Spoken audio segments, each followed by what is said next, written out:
All right, as teased last week, we are on the road with the Pats Interference Podcast where we sit in the couch. Doug and I kind of look at each other occasionally, so we're not just staring at you and pretending like we're not speaking to one another. It is Wednesday. The Patriots just wrapped up day one of joint practices. Andrew Callahan of the meticulous, manhandling, and maniacal CLNS Media Network. It was, let's just ballpark this. It was a draw today, close to, if not a slight Patriots win, right? That's what people wanted, though. Did they win the joint practice?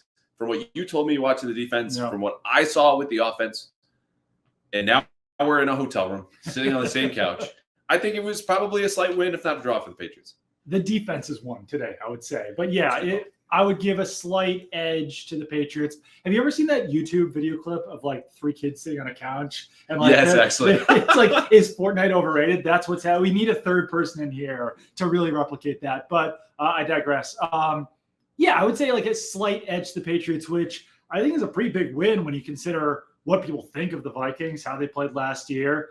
I know Justin Jefferson's not on the field, but Christian Gonzalez also not on the field. So it's kind of a one-for-one swap. Obviously, Jefferson's probably a little better than Gonzalez, but still, two of the best players are not on the field there. Yeah, and you made this good point when we were doing radio together, making radio history with Joe Murray of 98.5. Salute to our friend Joe, that there were some questions about how good the Patriots defensive line is because the conversation is so often been about the Patriots offensive line, which we all suspect and basically know is going to, relative to the other teams in the league, stinking. And how badly? TBD. But for now, the defensive line is better. Well, the Patriots defensive line went up against a very good Vikings offensive line today, and you had 7 different guys with sacks, one of whom, my guy, who we bring up all of the time, and if his name was part of a drinking game, you at home would be passed out drunk. Kyed Chasson had 2. And so we'll stop there for the Chasson game. But the point is, like, look, you go up against guys that were signed in free agency, given a lot of money, are now filling out that Vikings offensive line. And what else did they have? I mean, there were a ton of pressures that you charted. Yeah, no, there was a ton of pressures. It seemed like the Patriots were getting pressure or a sack on like every other snap basically out there. And J.J. McCarthy at times was holding on the ball a little bit too long, couldn't find open receivers because there was coverage sacks. Other times I was looking at him saying, this guy's bailing a little bit too early. And I think that was a little bit later in practice when he had faced so much pressure that he was like, all right, I got to get out of the pocket, like roll right, roll left, do whatever to try to find something. Because the Patriots defense really was a wrecking ball against the Vikings offensive line. And I will say that since I was watching the Patriots defense, naturally I was around a lot of the Vikings beat writers who were watching the Vikings offense. They want to see J.J. McCarthy. They were saying that this Vikings offensive line hasn't quite gelled together quite yet, hasn't been that good throughout practice. They've been beaten by the Vikings defensive line as well. So it might be a similar situation to the one that the Patriots are facing on the offensive line where the defense is just ahead. But I mean, guys like Javon Baker, Keion White, Harold Landry, all these guys are getting pressure. Milton Williams getting pressure. Christian Barmore not even part of 11 on 11, so he's another guy who obviously would have boosted the Patriots defense as well. Kairos Tonga getting pressure, run stuffs, and Tonga seems like he's going to be a pretty big part of this Patriots defense this season. And it's funny, we were talking to him this year, and I forgot who asked him, but they asked him, like, do you think the pass rush is like an underrated part of your game? He's like, underrated? No way. He's like, I basically just learned how to pass rush this year. He's like, I missed that. He was talking about how far he's come as a pass rusher, even just since coming here, that it's working with other players, working with his coaches. Clint McMillan, he said, has really allowed him to thrive as a pass rusher, and said, like, Clint McMillan told him, like, not to put a ceiling on his game, which I think in the past maybe he was just saying, like, oh, I'm just a run defender or whatever. Now that he's working with the Patriots, I think that we might see a little bit of untapped potential there out of Kairos Tonga as a pass rusher and this more attacking style defense. So as often happens in the joint practices, you know, you'll have differing opinions. And very often the team that you're covering is the one that gets the more favorable coverage. This is not something to say that, like, you know, we're two honks sitting on the couch here. We are sitting on the couch, obviously. But the point is, you know, Vikings might have had a different opinion. The point is, what would convince you that the Patriots had a better day today, and this is persuasive to me given the notes that I saw and understanding, you know, how the defense worked,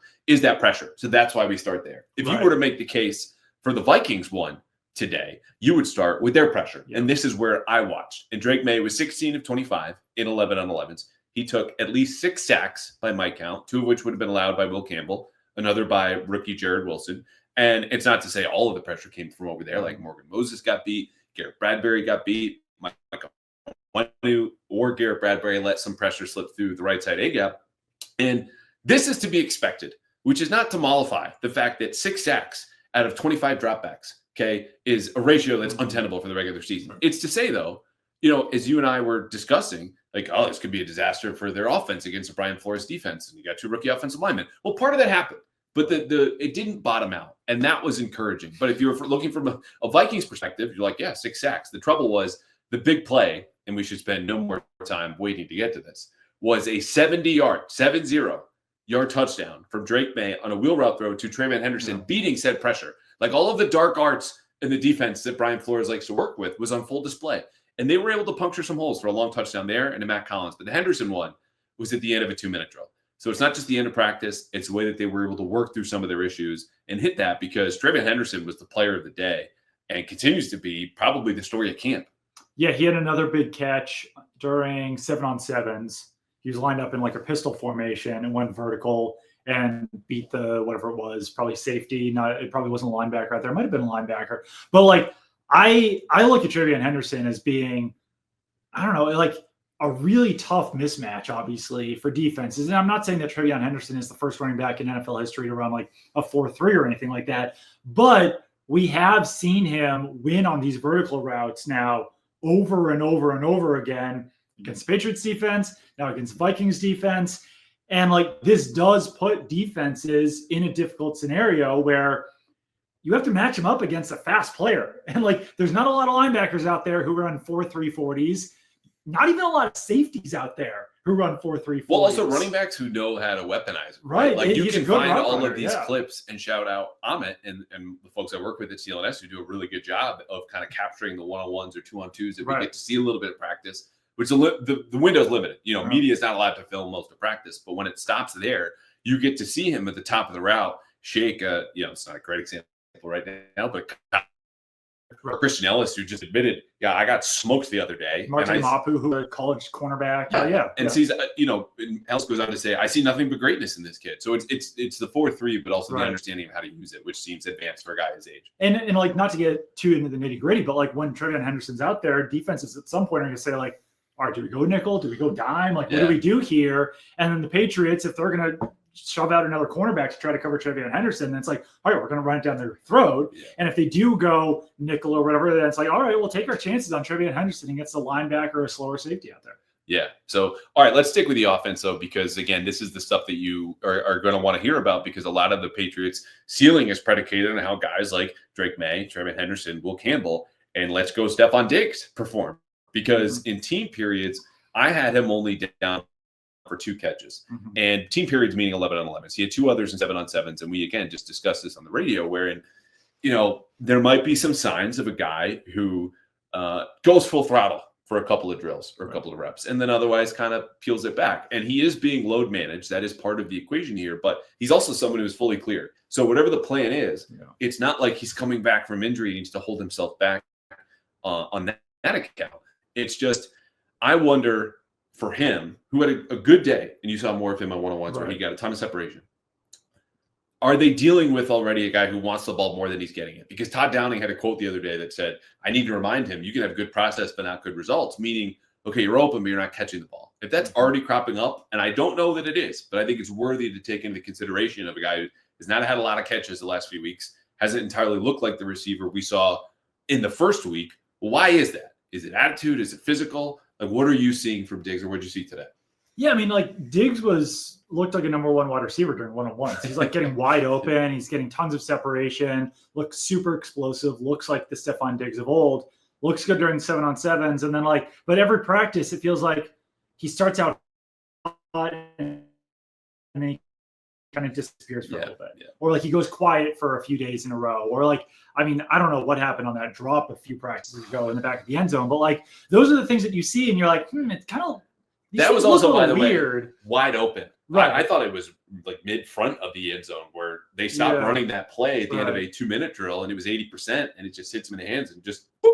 But then you combine that with Mike Vrabel's asked on the radio, why didn't Stefon Diggs play in the preseason game? Yeah. And he just says coach's decision, like quick, to the point, succinct, whatever.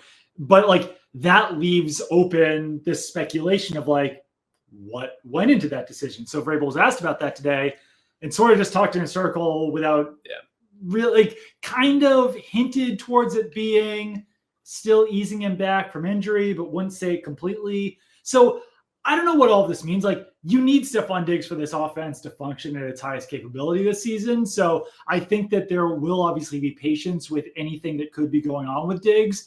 But when I like posted the story quoting Vrabel by saying like coach's decision about Stefon Diggs, and not this is just one person, but one person was like, "Hey, come on, he's injured. Like, let's not do this." It's like, I'm not doing Vrabel's the one who said coach's decision. Like, I'm not the one who said that. I'm not trying to like look into his words, but I think that if it was something clear cut, Vrabel would just say it, and he's opening up this speculation by saying coach's decision. And again, like, we're going to get to on the field here in a second. Like, I understand people who feel probably like that person did. You're kind of stirring stuff up. And I go, I would love to talk to Stefon Diggs and ask him directly about some of these things, you know, on the field or that drop or how he feels. But we haven't been able to do that because he's declined to talk to the media. And that's his prerogative. And this is something that's going to happen every week in the regular season. But, you know, again, when there's uncertainty and there are signs of, is he getting the ball enough? Or Mack Hollins even today is asked about him. He goes, I love that he's intense on the field because that's how I am. And he really cares and he's working hard. And he also knows when to turn it on and turn it off. And it was interesting that you suggest a guy who can turn it on and then turn it off when you're like, oh, he's really intense on the field. Right. Well, which is it? And for now, the role he's going to play for this team and the amount of weight that he carries in determining their future makes him a storyline, whether or not there are obvious signs of a guy who could be disgruntled or not, or productive or not, or ones that are you kind of have to read between. Right. So that's what we're doing here. The other receivers, though. Big day for Efton Chism, who had more targets than Stefon Diggs, had more targets than everyone, but Mack Hollins with the same number, 5, and TreVeyon Henderson, who had 6. And one of these was on a flea flicker, which, you know, Josh McDaniels was like turning the bag upside down, emptying it out onto the field in front of Brian Flores, saying like, oh, you think you can move guys around and do weird shit? Look at me. And it didn't work out, this flea flicker. But the point is, like, you talk about a dude who was good at one-on-ones and a guy who also could factor into this season. Like, he's been on the rise and has not plateaued yet. No, I mean, the last week or so. It feels pretty safe to say at this point he's going to make the roster. I think so. Which is kind of crazy because, like, even a week or two ago, we were like, he's been pretty quiet or whatever. But yeah, he's come on strong, and it's obviously just a player that Josh McDaniels would want to keep working with. Like, whatever his role is going to be, punt returner, slot receiver, backup slot receiver, whatever it is, like, it seems like he's proven over the last, let's call it week, I guess, because he started doing this kind of enjoying practices. He can do this in pads against NFL defenses, who no matter who it is. So yeah, it's been a good rise for Efton Chism, and I don't know what he's going to do, but it certainly looks like he's got a spot on this roster. Yeah, and I think when you look at that group, like, you've got 5 relative roster locks. You have Diggs for certain. Pop Douglas we'll get to in a second. Kyle Williams is not going in. He was a 3rd-round rookie who had 2 catches today, by the way, after going over on Sunday and Monday back in Foxborough. And only 1 was for May, but we'll move on. Mack Hollins and Kayshon Boutte. So that 6th spot is probably a developmental spot. And you go, would you rather develop and hold on to Javon Baker or Efton Chism? And maybe they go 7. Like, my last roster projection had 7. But the point is, I would lean more towards one of those younger guys than I ever did before, just because of what Kendrick Bourne's been throughout his career. But that dude's not been on the field. And these guys have been, and they've also been getting better, which is the bigger point. Anything else before I move to Pop Douglas? No. Okay, so he had a fumble today. And that was his biggest play of the day, which is to say, even for a guy who had a 20, 25-yard crosser, which was a nice throw from Drake Maye against a blitz, like, it continues the idea for me that because of how good and consistent he's been, there's an element of when he has a bad day, most of the receivers do too, which if they were better, that could kind of bring things up. Right. And it's not that the receivers had a bad day today, but when we talk about TreVeyon Henderson as the guy who has the most targets and is the most productive and catches all of them, you know, well, where are the other guys? And so it was a fine day for Pop Douglas, but this is a reminder that as much as, you know, you and I love the kid, like, first of all, personally, and then second of all, him as a player, you know, their expectations for that type of guy might be a little bit higher, even as good as his camp has been, understanding that everyone has ups and downs. It's just a matter of, do the Patriots have another player when he fumbles today or disappears a little bit the last couple of practices to pick up the slack? And I think that part, if it's not Diggs, which could depend on the day, they still have to figure out.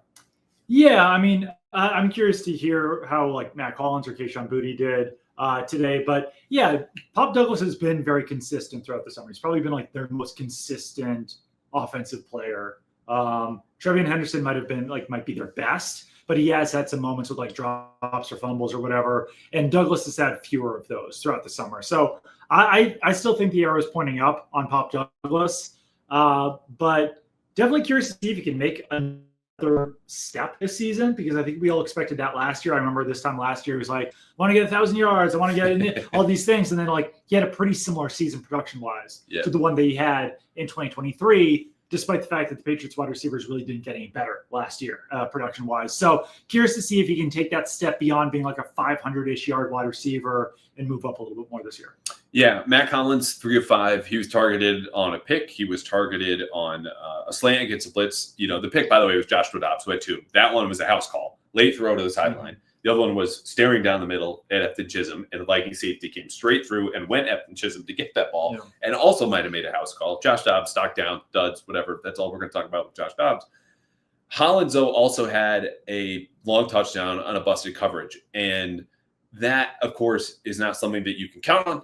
Play to play, drive to drive, game to game. But I think there is something for Drake and what we've seen when, you know, this relates to Kayshon Boutte a little bit too.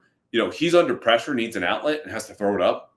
Well, of course, you're going to throw it up to the 6'4" guy, like the contested catch guys. Yeah. So there's a trust there where, if he's not feeding Diggs the way that we saw in the first week, he's kind of deferring to the wider catch radius players, obviously on the outside. But in this case, you know, that was his one outlet. He was already looking there anyway. It sprung free, and Hollins not only coasted through to the end zone, but punted the ball because, in his words to us after practice, he didn't like the energy, which stemmed mostly from the offensive line. But that's been interesting to me that, like, when Drake is in trouble, he's going to the bigger guys or the more reliable contested catch players. Yeah, I mean, Hollins keeps making also, like, big plays in practice. He gets touchdowns. And, like, say what you will about him, he's never obviously been the highest upside player in the NFL, maxed out at 600 yards, but he's getting in the end zone. He's making plays. He's making catches from Drake Maye. And he's obviously everyone's talked about, like, he's an interesting guy. Like, for him to like come out of the gate and be like, the ball into the stands because I didn't like the energy. Like, wide receivers weren't greeting the players in the end zone. Like, guys weren't moving downfield. He felt like on big plays, all the Vikings would swarm towards a player. There weren't enough Patriots players coming downfield. And like, I think that might get grating to Patriots players after a while, that this guy's always being like, you're not doing enough, you're not doing enough, you're not doing enough. But I also think that if you look at this the 2024 Patriots, that wide receiver room could have used a Mack Hollins to be like, guys, quit the BS. Yeah. Like, support your teammates, celebrate, stop thinking about yourselves, and just play football. And like, obviously Mack Hollins isn't a just play football guy. He's got a lot of idiosyncrasies and stuff, but it does feel like when he's on the field, he takes these things very seriously. He's not afraid to rock the boat, I guess I would say, and like push players to do more. And I think that that could benefit guys like if Jalen Polk makes a roster, Kayshon Boutte, Javon Baker, some of these younger wide receivers who didn't show a lot of maturity last year, and like possibly even Stefon Diggs. Like, I think that he could be a helpful element of this team. Yeah, and we talk about guys who are positive in the locker room. You know, shout out him and Kendrick Bourne, but they're that way in a very different ways, right? Like Kendrick is going to be your constant bubbly and smiley, and he's even like tickling Bill Belichick's, you know, a little bit in terms of how I'm just laughing and I don't know why, because Kendrick's just over there being the way that he is. Mack Hollins, to your point, is a little bit more of that demonstrative leadership and a seriousness about it, as well as you said, kind of the quotes like "cats steal souls," and I'm the guy walking around with no shoes and this and that. Now as we learned, he has pet snakes. Yeah, he has 3 snakes, which we learned afterward. What are we doing here? So he's additive, he's big, and I think there is a trust there with Drake, which is interesting to me. But we'll file that away. Last night, the receivers. Good day for Javon Baker, and I say this as also someone who watched him commit the only drop of the day. He's playing more physically. He had a good consistent catch in 11s, as you noted, and we rewatched because someone posted this. It just plucked the ball out of the air in this long ball in 7-on-7s. And you see the natural talent flash, which we did a year ago, but there's a little bit more, you know, assertiveness, urgency, I would say, which is probably brought on just by, hey, I might lose my job if I don't treat this more seriously, but also Vrabel. So I think he's jiving, and we saw that when he was on Gunner on special teams, won a big rep. demonstrative about that. And Diggs and all the receivers come over to see him. Again, he might not make the team, but you like to see that for a kid that we know has almost as much natural talent as anybody else in that room. I feel like I'm like playing it slower with Javon Baker than a lot of other media members. I got fooled last year watching all the same stuff in training camp, and I don't want to go like all in on Javon Baker. So, he made a fantastic catch in 7-on-7s. He's had better moments recently. He was someone who was very quiet at the beginning of training camp. First 10 days for sure. And has really come on a lot stronger. You're seeing him taking first team reps out there with Drake Maye, which in itself is a big deal. So like I'm getting there on Javon Baker, but I'm still also take your time. I want to see it for another preseason game. Like he didn't have a catch last preseason game. I know he was good on special teams, but we're pushing this guy on the roster, and it's like I just want to keep seeing it. I don't want to go all in yet. He was not on my last projection. So I think that's smart. I do think there are notable differences from a year ago, but as far as slow playing it, I think that's the right attitude. Just purely as a physical talent, like I still say that he plays with a different intensity almost than some of the other wide receivers. Like when he snatches the ball out of the air, he does it stronger. Like he's a very explosive player compared to some of the other wide receivers on the roster. So I see all the talent. I see all the skill. I just am still waiting for it all to come together. Yeah. PrizePicks is back, America's #1 daily fantasy sports app, and the best place to turn your sports knowledge into cash. With millions of members, PrizePicks has made daily fantasy sports accessible to people who have never even played fantasy sports. Because here's how simple it is. I'm watching the Sox on Tuesday at home, and I think Cedar Rafaela, who's on fire, or Jaron Duran, who's not, or Raymond Anthony, who's really coming into form, will have a certain number of hits or runs, or maybe a home run, or Walker Buehler's going to give up a lot of hits, but maybe bounce back. Boom. Those thoughts, those takes turn into cash, but only at PrizePicks. And here's how it works. All you have to do is build a lineup of 2 to 6 players. Every player comes with a stat. It could be hits, it could be runs, it could be walks. And we get into the football season, yards, touchdowns, you name it. They've got more stats and players than you can think of. You look at that player, you see their stat. You pick more or you pick less. And you do this for 2, 3, 4, 5, or even 6 players. Lock in your lineup, and that's it. You can win cash. Withdraw it via Venmo, Apple Pay, however you want, quick and easy deposits. Again, you can mix players from sports, different games, teams, whatever it is. The best place to win cash while watching sports. So don't wait anymore. I have it, still playing all summer and will straight through the end of the year. Download the app today. Use code CLNS. This is the best part. To get $50 instantly after you play your first $5 lineup. That's code CLNS to get $50 instantly after you play your first $5 lineup. PrizePicks, run your game. Offensive line quickly. Mentioned the 6 sacks. Obviously bad. That is not to excuse like what we expected happened. Like, oh, it's not a big deal. But rookie tackles, rookie guards struggle, and especially against one of the best defenses in the league. The one thing I will add to this though, as again, the Patriots offensive line is going to struggle in pass protection. That's the players that are there do that individually and collectively. That's probably not going to change. Will Campbell and Jared Wilson did have a very nice moment right before TreVeyon Henderson scored on that 70-yard touchdown, because that touchdown was the second play of their 2-minute drill, started their own 25, and then they've got 1:30 to go down the field. That first snap was a check down to TreVeyon Henderson. As Drake Maye was throwing that ball, they pick up and switch a 2-man stun, which you will remember ruined the end of Drake Maye's first drive and resulted in a strip sack fumble. Granted, Drake should have gotten rid of the ball, as we heard from Mike Vrabel, and no unclear terms afterward. But those small victories, things like that, progress with the stuns, are all that they're going to have until the real games roll around. And then you get to determine, okay, is this regular bad because they're rookies, or is this bad in a way that like the Patriots have to make decisions and changes about scheme and maybe depth chart and yada, yada, yada, which is still far, far away. That's especially good news because I think there was a moment during half-line drills where they actually did struggle to pick up a stunt. Yeah, so this happens. So it's like the fact that they were able to improve it even in one practice is a positive. Because the other part is, every team that saw that in the opener is going to go, oh, okay, we're going to do this as soon as we see them. Like they're going to be targeting them anyway. But if there's an inability to pick up kind of basic stuff, then that speaks to a bigger problem than game planning. Mm-hmm. But like those guys are going to be picked on so long as they're starting. That's how rookie life goes in the NFL. Let's wrap on defense. We talked about the pressure in the pass rush. Chase on 2 sacks. Milton Williams had a sack. Harold Landry you had down for a sack. Kyrus Tonga half sack. Like name a guy in the front 7. He was getting to the quarterback. In the back end, what stood out?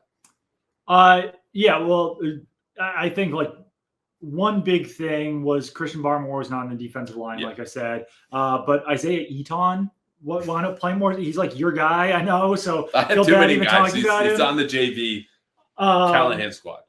He's the most jacked guy on the roster. It's just a fun fact about Isaiah Eaton. He's like 6'2", 280, and it's all muscle. So I don't know what's going on with that guy, but he's rising up the depth chart. So good practice for him. Linebackers as well. Robert Spillane was in the backfield a couple times. I still think like Patriots want to get faster in their linebacker core. I still see like a few issues in coverage from those guys that concern you a little bit, especially when they're so light, possibly against the run. Christian Ellis has had a few moments where he hasn't been great in coverage.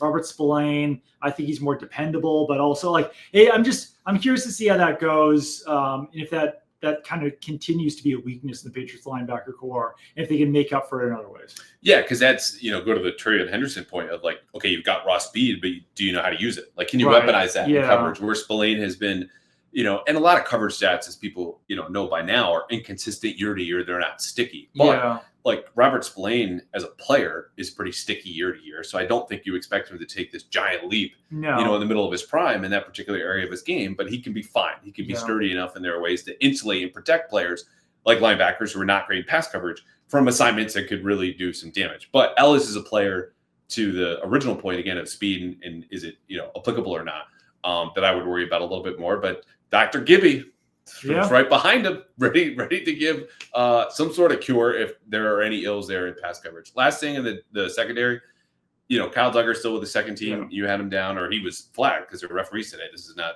any judgment for defensive pass interference. It's too bad, and maybe this changes. But like Vrabel, even you asked him today, it was a good question. Like, what does he have to do to get back to the starters? And he said he's got to be more familiar with the techniques and continue to learn what we're asking of him and be better at it. I think this is where we started a real like Kyle Duggar conversation. We talked about it in the press box a little bit after practice, where he's got a $9.75 million salary this year, which is fully guaranteed. And that makes him really hard to trade. So then at that point, do you say to yourself, like, what do we do? Do we release him and hope someone else signs him to offset some of that guaranteed salary? Do you try to trade him and pick up a lot of the salary? Do you keep him as a backup making $10 million because he got another $1 million in per game roster bonuses? So like if he's active for 17 games, he's making $10.75 million this year. And right now he is firmly on the second team. With the first team unit, it was Jabril Peppers, Jalen Hawkins, and Craig Woodson. And the second team, it was Kyle Duggar and Marcus Epps. So like, and then you also have to look at the difference between Marcus Epps and Kyle Duggar. What is the difference between Del Pettis and Kyle Duggar? What's the difference between Brendan Schooler and Kyle Duggar? Like, and does it create a bad dynamic in the locker room for this guy who's been very well respected throughout the years and has been a starter since he was drafted in 2020 to now suddenly be a backup? And one thing that Vrabel said is that he's had a good attitude, but like, and I don't think he would ever cause a problem. No, I'm just like, because he's not the type of guy, but like, does it cause an issue among other guys who have played with him for years? I know there's not that many guys left like that on the roster at this point, but it's a rough situation for the Patriots to be in right now, where he's obviously been demoted, but there's not a real clear path of what to do with him this year. Right, because it's not a real tradable asset at that cost, and understanding where he is in his career. An injury, right, like he was a really old prospect. His best years athletically are definitely behind him. What can he do to make up for that? And I think his role as really a box safety is going to be limited across the league, even as much as we've seen more of those, just because of the style of defense where you saw him thrive. Like if you acquire him, you want to plug him into your system and go, this is what he's going to do.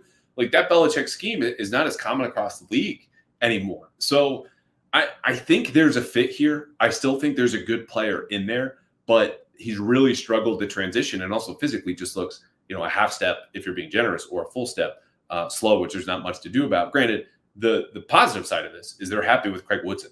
So who's really taken a step and can play a little bit more single high than Kyle Duggar can, and is just talking about an older prospect. That's my favorite fact about the whole draft class. He's older than Jordan Hudson and Craig Woodson is. So like this dude came into the league at 24 and is ready to go, and all that experience shows. Last note, special teams. Andy Borregales was 5 of 6. both of these kickers bombed the other day, Mm-hmm. but his only miss was from 54. So everything 51 yards and in he made. I think Parker Romo will kick tomorrow. We will be there. It is 1 to 3 p.m. Eastern, Minnesota. Red zone heavy day, I think Vrabel said. Yeah. What do you think about the kicker competition right now? I would take Parker Romo based on what I've seen this summer. I know it's kind of crazy. Like I had him on. I just put out like a 53-man roster prediction on Twitter just because it had been a little while since I'd done one, and I had Romo, and a lot of people were like, "Come on, they're gonna keep the draft pick." I'm like, I mean, they could, but I don't know. Like, I do think Romo's gonna have to like really stand out to make the roster over Borregales, but I think it was Phil Perry. And I hope it was Phil Perry because I want to give someone credit for this.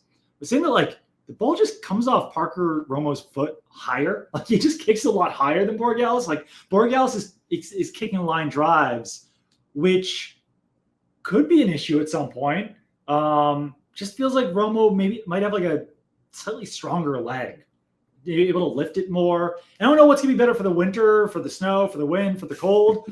But I don't know. It looks more natural coming off Parker Romo's leg. I will tell you, as someone who has stood behind the field goal post that they kick towards at Gillette, during training camp, you know which end that I mean. There is a wall of basically stones that separates the high parking lot from that part of the field. Romos are smacking off the top of this wall. The ones that Borregales has are going into the crowd in front of the wall. And like there's an appreciable difference between, forget the height, the way that it's coming off his foot. The height where it's landing, where they're kicking from the same spot on the field and it's ending up somewhere much different. I do think bottom line, what's the simplest way to put this, he probably does have a stronger leg. And if he's more consistent, that's a guy I would take. But the most salient point is the one that you just made of like, the tie is going to go to the kid. And like Parker Romo's been in the league for how long now at this point? Fourth year. This is fourth season. Clearly something's happened through the first 4 years of his career where he hasn't landed like a lifetime job somewhere. So like, I think that plays against him as well. Is that like, this is a journeyman kicker for a reason. And I guess, like Nick Folk pulled it all together and became with the Titans or with the Patriots or whatever for years after kind of struggling with the Jets and some other teams. So like this can happen for kickers, but it's not, I'd say, super common for 4 years in some guy to just become like, I don't know, like starting caliber kickers. So I don't know. It's amazing. A lot of time talking about kickers, but still. It's amazing how important the position is. Literally swinging games left and right in the league. But the longer I've been covering the league, the more random the position seems. I think this is, as much as we want to parse out, Parker Romo had 2 more field goals overall, but he only had 1 more longer than 50 yards, which is really going to matter the trajectory, blah, blah, blah. Flip a coin.